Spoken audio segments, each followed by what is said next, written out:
আসসালামু আলাইকুম এভরিওয়ান, কেমন আছেন সবাই? আশা করছি সবাই ভালো আছেন। আলহামদুলিল্লাহ, আমিও ভালো আছি।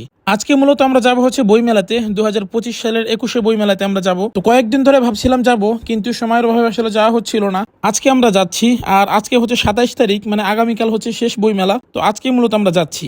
তো সকাল সকাল আমরা গাড়ি জুড়ে পড়লাম। এখন এখান থেকে সরাসরি চলে যাবো মিরপুরে। মিরপুরে একটা কাজ ছিল, মিরপুরের কাজ শেষ করে আমরা সরাসরি চলে যাব শাহবাগে। তো আমরা দেখতে দেখতে চলে আসলাম শাহবাগের এখানে, আর আমরা গাড়ি থেকে নেমে এখন রিক্সা উঠে পড়লাম। এখানে প্রচন্ড জ্যাম ছিল সামনে, যেই কারণে আমরা গাড়ি থেকে একটু আগেই নেমেছি। তো আমরা সরাসরি ঢুকে পড়লাম বইমেলার গেট দিয়ে ভিতরে।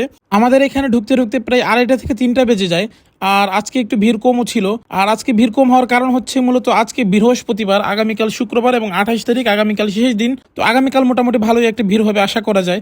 তো এই কারণে আমরা আগের দিন চলে আসি। তো এইবার 2025-এর বইমেলায় আমার আসার একটাই কারণ ছিল, একটা বইয়ের কারণে।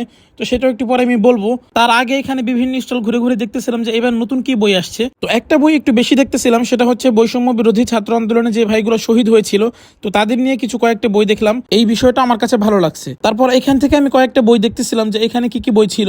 এখানে মোটামুটি ইসলামিক বইগুলো বেশি ছিল। তো যাই হোক, আমি আমার মূলত যে কারণে আসছি সেই কাজটা আগে করি। সেটা হচ্ছে আমি এখন 813 বা 14 নম্বর স্টলটা খুঁজছিলাম। তো সেটা কিসের স্টল অনেকে জানেন, আবার অনেকে জানেন না। সেটা হচ্ছে সত্যায়নের স্টল। তো এখানে মূলত আমি কেন আসলাম বা এখানে আমার কাজটা কি, এটা এখন বলি। সেটা হচ্ছে ডক্টর মিজানুর রহমান আল আজহারী হাফিজাহুল্লাহ, তো হুজুর এবার একটা বই লিখেছিলেন, সেটা হচ্ছে এক নজরে কোরআন। মূলত এবারের বই মেলা আমার আসার কারণটাই হচ্ছে এইটা। আমি আসলে দেখতে চাচ্ছিলাম যে বইটার মধ্যে কি কি লেখা আছে, ভালো লাগলো অবশ্যই নিয়ে যাব। তো এখানে আসার পর যে কথাটা শুনি সেটা আসলে খুবই দুঃখজনক একটা বিষয়। তারা বললো, ভাই বইটা আমাদের কাছে বর্তমানে নাই, এটার এত পরিমাণে একটা ডিমান্ড ছিল এবার যে আসলে এসে রাখতে পারি না, শেষ হয়ে যায়।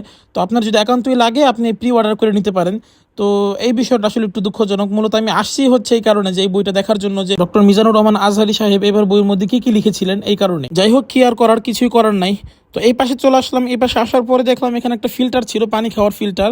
আমাদের একটু পিপাসাও লেগেছিল, আমরা এখান থেকে পানি খেয়ে এখন আমরা চলে আসলাম এখানে একটা পুকুর বাকি ছিল লেগের মতো আর কি।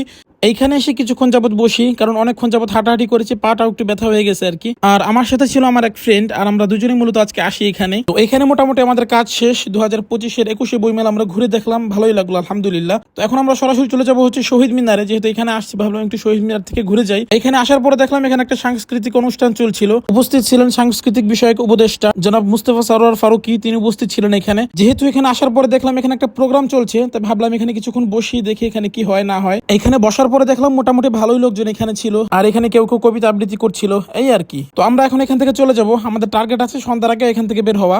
আর আমরা যেহেতু এখানে আসছি মূলত শহীদ মিনার একটু ঘুরতে, এখান থেকে একটু ঘোরাঘুরি করে আমরা সরাসরি চলে যাবো বাসায়। আর একটা কথা এখন আমি এখানে বলে রাখি, সেটা হচ্ছে আপনারা যারা এখন আমার এই ভিডিওটা দেখতেছেন, হয়তো বা আমাদের দেশে এখন তৃতীয় রোজা চলছে আলহামদুলিল্লাহ। যেহেতু এখন রমজান মাস চলছে, আমরা সকলেই চেষ্টা করবো বেশি বেশি ইবাদত করার, রোজা রাখার। তো এই হচ্ছে অবস্থা। তো আজকের ভিডিওটা এই পর্যন্তই। সবাই ভালো থাকবেন, সুস্থ থাকবেন, আমার জন্য দোয়া করবেন। এবং একটা কথা সর্বোপরি বলে রাখি, রমজান মাস যেহেতু চলছে, সবাই সবার জন্য দোয়া করবেন। আল্লাহ জানে সবাইকে মাফ করে দেয় রমজান মাসের উসিলায়। তো আজকের ভিডিওটা এই পর্যন্তই। সবাই ভালো থাকবেন, সুস্থ থাকবেন, আমার জন্য বেশি বেশি দোয়া করবেন। আল্লাহ হাফেজ, আসসালামু আলাইকুম।